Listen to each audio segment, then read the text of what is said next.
BroadGNSS, we have the primary goal, which is what we said to USPAR when we wrote our proposal to USPAR to run this program, and that's to be developed, deployed EGNSS application synchronization, monitoring of critical mobile broadband communication infrastructure and information assets for PBDR. The request for tender doesn't fully address that as it's stated there, but that's the promise we made for USPAR. We have a total project cost of 3.6 million, of which 70% of that is reserved for the procurement budget.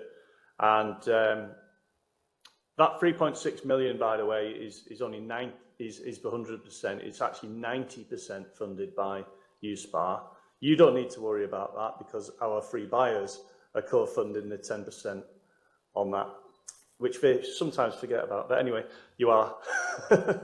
And so basically that represents some commitment on their side as well, that the money is not just from the European Commission, it's from the member states as well. So the 3.6, 70% of that for the procurement budget is 2.1 million. Please help us to spend that. If we don't spend it on your activity, then we give it back to the European Commission. Help us spend that, please. Okay.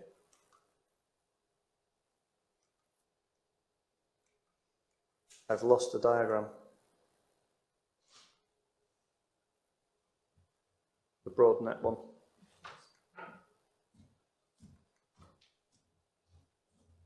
Excuse me a moment. Do you want us to show the diagram itself? Yeah, just show the sustainability diagram. I think we changed it on yours, but maybe didn't move it.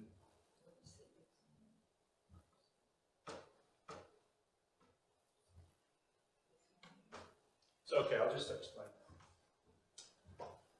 So the diagram I wanted to show you is the journey that's taken us now about 8 years to get to today. And it's not that one, it's the one I gave you this morning. Anyway, that will do for now. Okay. So about 8 years ago, there was a call made through Horizon 2020 from DG Home, Directorate General for Migration and Home Affairs. And that was studying mobile broadband technology for public safety. We carried out the BroadMap project over a period of 1 year, in fact about 8 months, 10 months actually. It's very quick, where it was a requirements validation and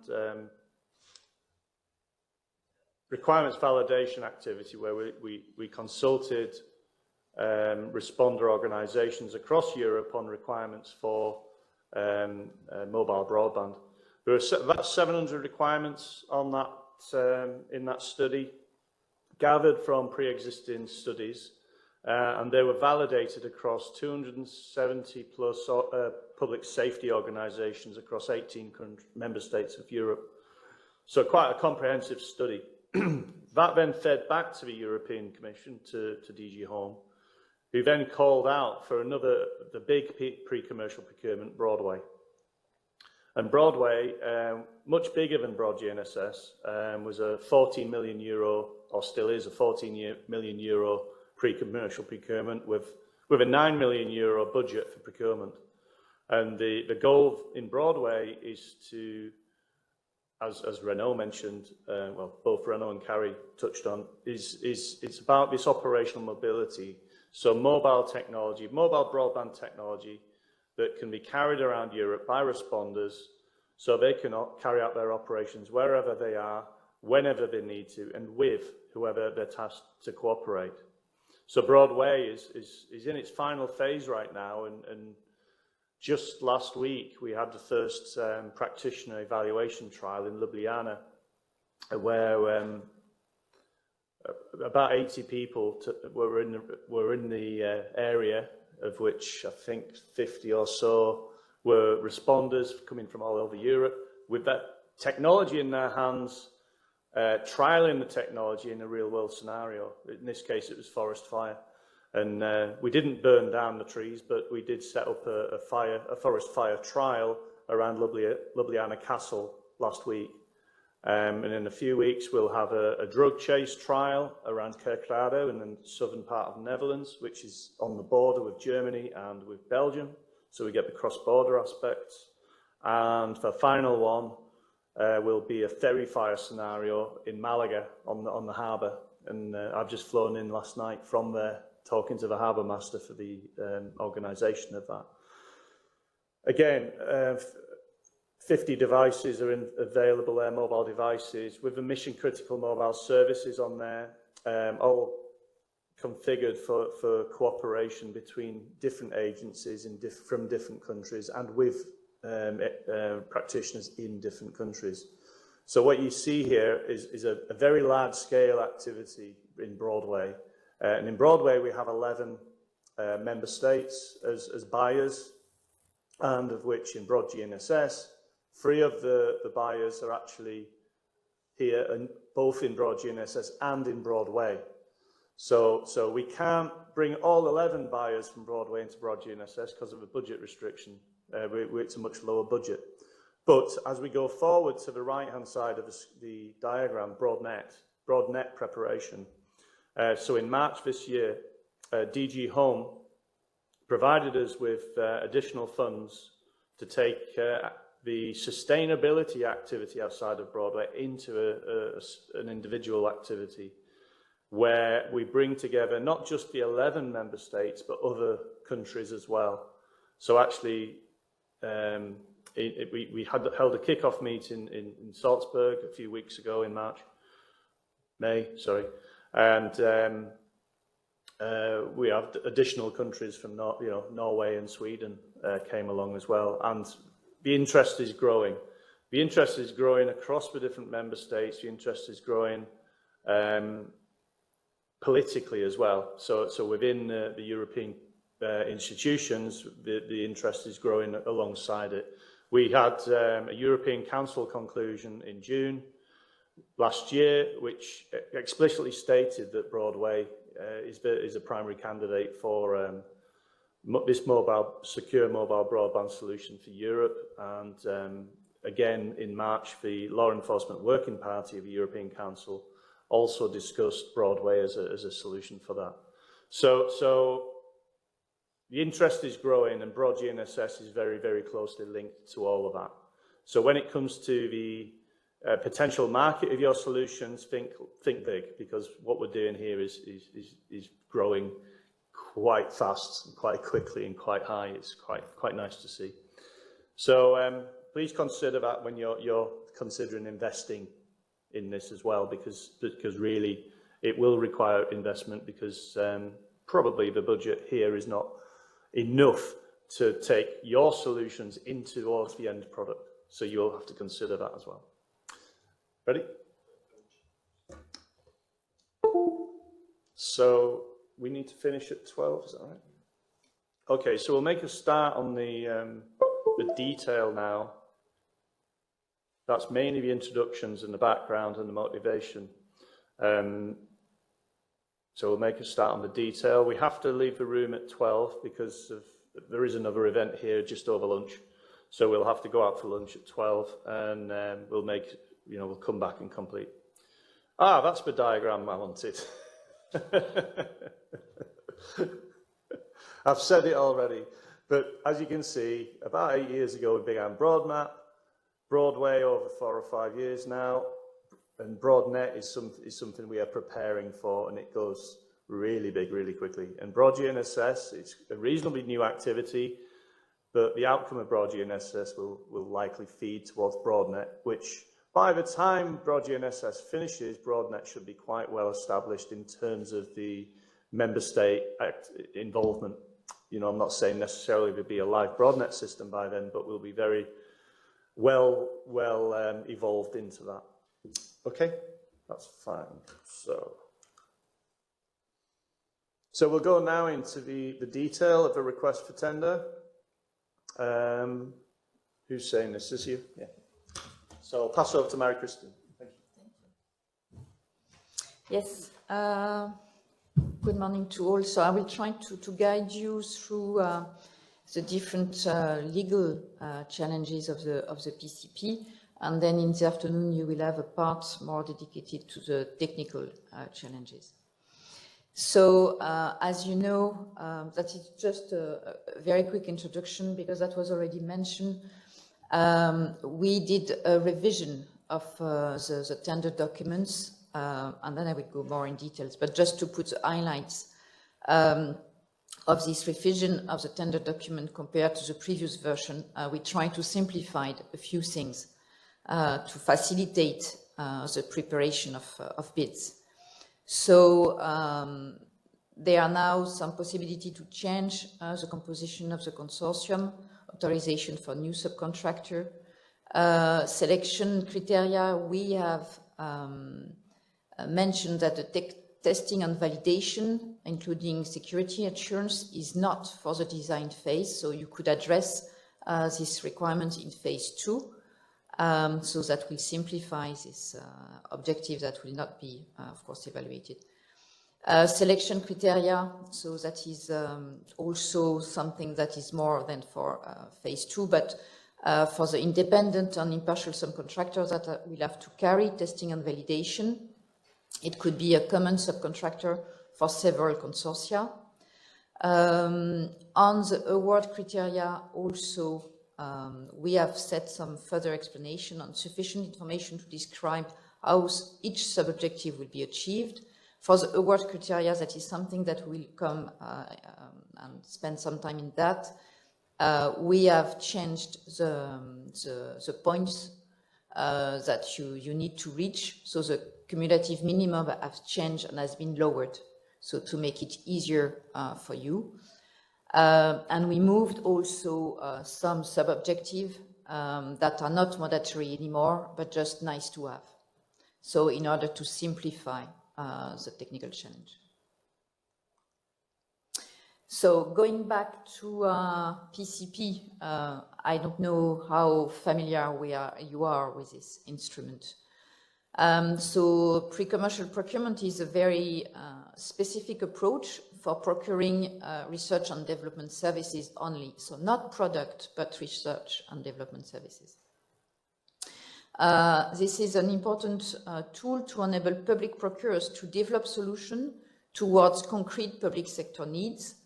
So you heard already a lot of description of all the process that we had to gather the practitioner needs. And the process also is, it was already mentioned, there is competition all along the PCP phase. So that's allow also comparison and validation of alternative solutions. Share the risk and benefits with the participating parties, create optimal conditions for wide commercialization of research and development results. So that is a general slide about the PCP objective for all kind of PCP. So the public sector can challenge industry to develop new and better solutions to the one that exists on the market and that respond to public sector needs for which there is no cut and dry answer yet. So that is also a tool to modernize internal operations of public services, to make them run more efficiently and improve the external quality of public services for citizens. So that is really the objective, and that is also why PCP are used and that has been tested by the European Commission to boost innovation. So the legal framework, I'm sure that you all know the rules for procurement, which are submitted to EU procurement directives. This is not the case for the PCP. So the PCP will follow some of the rules that are elaborated in the recommendation from the Commission. So you see the references here of the different documents and to the EU treaty principles. So the PCP has to be competitive, open and transparent, and organized in a transparent way, equal chances for all, so the same contractual conditions for all the companies, and different companies are able to make competing offers. That is important in the PCP and also in what we are doing. It means that all information will be always shared and made available on the BroadGNSS website. Whenever there will be questions and answers that will be made publicly available to all companies. And also, I mean, that's the way we have to address any question you may have. We have to follow these principles. So the PCP procedure and the process. That is, there are many steps, and we have already reached a few. So we had a prior information notice. We are now in the request for tender.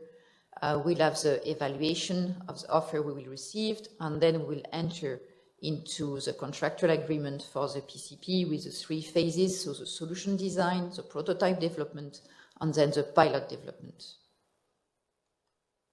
So you may be familiar with this scheme that show in a simplified way, but I think it's quite clear that the idea is really to have a competition among consortia, among companies.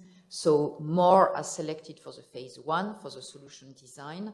And then after each phase, there is competition again among the different consortia to select and to narrow select the consortia. So the objective is really at the end of the PCP to come with 2 consortia that will run the pilot. Here it's also mentioned procurement of innovation, PPI, which is another instrument. At this stage, we cannot promise anything. We don't know if USPA will go for a following up project with PPI. One of the specific aspects also in the PCP is the status of the intellectual property rights.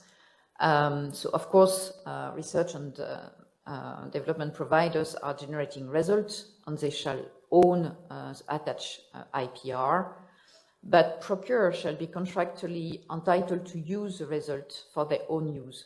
So they will have royalty-free access right. Procurers shall also enjoy the right to grant or to require participating research and development provider to grant non-exclusive license to third party to exploit the results under fair and reasonable market conditions without any right to sublicense. So there is a very specific situation. So if at the end of the project, after a certain number of years, you do not commercialize the solution, there is this possibility to entitle to third parties the right to exploit the results. No state aid, so that is also the aid element should be excluded through the contract. So we are not in a situation of a state aid. Joint PCP model. So David already mentioned the name of the 3 buyers. And here, just to explain a bit further how they work and how it is organized. So you have a group of procurers, the 3 entities from France, Estonia, and Finland, and they are collaborating in such a way that there is one lead procurer as the French Ministry of Interior. And each GOP member has authorized the lead procurer to act on its behalf in accordance with the legislation of the location of the lead procurer. So that's why in the tender document you will see there is reference to the French law. In case of litigation, it is also the French procedure and the French authorities that will be competent. The lead procurer will conduct the joint PCP procedure. The French authority will award, sign, and manage the framework agreement. But each time it's done in consultation with the GOP involved in the joint PCP. So whenever there is a decision to take, it is a joint decision of the group of procurers. So where do we stand now? We are just in the cold phase. So the RFT was published on the 27th of May, and the deadline for submitting your offer bid is the 1st of September at noon. So here it's to explain what we have done, what has been carried so far, and what are the next steps. So we published a prior information notice more than 1 year ago. Carrie also explained the Finnish process, but we had a large also open consultation. We asked innovative supplier their opinion about this PCP. We had a webinar that was still under the COVID time, so everything was done remotely. We had also a survey, online questionnaire, and we have put in place a partnering tool on BroadGNSS website. At the moment, there are more than 55 companies that are registered on these partnering tools. So that helped us to, using the answer to this questionnaire, that helped us to define the objective of the PCP and the challenges. So when we had, we mentioned that we had the first version of the tender, and we had a partnering event. We had also online, and the initial deadline was the 2nd of May. But we received some feedback from suppliers stating that some of the objectives were maybe too high, and that they were a limited budget. So that's why there was a common decision of the group of procurers to revise the objective, and that's part of the new RFT that has been published on the main changes that I highlighted at the beginning of my presentation. So there is an extension for the new tender. It was launched on the 27th of May, deadline 1st of September. We'll have this event also in June, and we are looking also to organize something specific in July. When this will be done, that is the time schedule of the PCP. So the idea is to have the contract starting for the phase 1 in October this year, ending in February 2023. Then, as I said, there will be a call-off. So it's mean a mini competition, again, among the ones who are selected, who have been selected for phase 1 to compete for the second phase. So if, I mean, it's a bit more complex, but so in the phase 1, if you have, for example, 5 consortia that are selected, of course, they will be evaluated at the end of the phase. We need to know if they have processed satisfactorily their design, and if they are good, they are invited to bid for the second phase. So the second phase should start in May 23 and end in January 24. And again, there will be a call-off for the last phase of the PCP, again, a mini competition amongst the consortia participating in phase 2. And then the idea is to end the phase, to start in April 2024 and in October 24, and to have 2 consortia at the end, ending the full PCP cycle. So you will find the necessary information. So the contract notice is published on TED. There are 2 ways of downloading the tender documents. There is one page on the BroadGNSS website, but it has been also published on the French website for public procurement, so Marché Public Gouverne France. So you've got the link here, and you can download also the document from there. And I just recommend also to follow BroadGNSS website regularly, because we are publishing some news, and we will also publish on BroadGNSS all the Q&A and clarifications that you may have. So the questioning process, you can of course ask questions, so that is the deadline that you have to ask your questions. You will have to use the address that you see below, secretariat@broadgnss.info.eu. There is a deadline for submitting your questions, and there is a deadline for us to answer, but we will treat our question as they come. So as soon as answer is available, we will post it on the website. The budget. So David mentioned already the overall budget of BroadGNSS, but here I will focus only on the budget for the PCP, for the procurement. So it's the total budget for this PCP is fixed at €2,131,111. That is not included, is excluded from this. As said, the budget is really fixed, so that is the rules. We cannot do anything with that, so it means that we cannot increase it. And if it's not spent, the remaining amount will have to be returned to the Commission. As already mentioned, the USPA is not contributing 100%, but the 3 procurers are also contributing by 10%. So they are also giving some funds to this budget.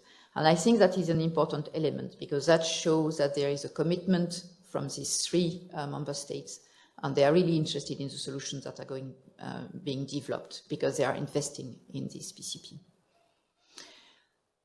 So here, on a purely indicative manner, I can show you the bid that we expect for the different phases, the total budget, the split of the budget per phases, and maximum budget by contractor.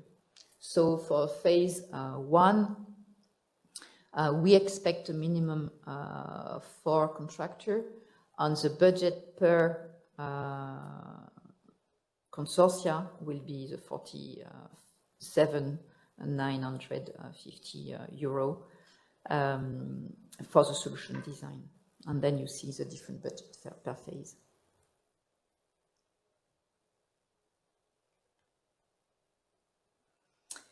Here, I will go more into the details, so I don't know, yes, maybe we should break here now, I don't know. It's probably a good break point.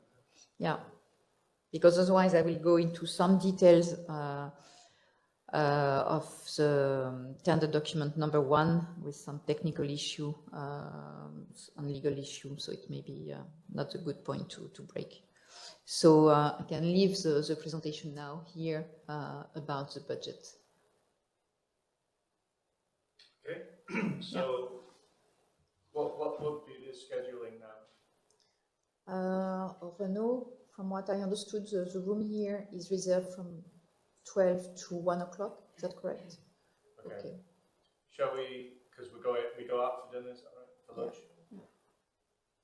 Shall we reconvene? Say 1:30. Yeah, I think that's safer that way. Yeah. Have time. Okay. So for those online, we're going to take a break now. It's okay, it's working. We're going to take a break now and reconvene at 1:30 because we have to. That's okay. It's working. Because we have to, unfortunately, free the room that we have in the French Ministry for 1 hour, but we also have to go out for lunch. So we'll come back at 1:30. So we look forward to seeing you back online at 1:30. Thank you. Okay. So we need to take everything. Merci. Yes, thank you. So just before lunch, we were there to present the budget and the split between the different phases.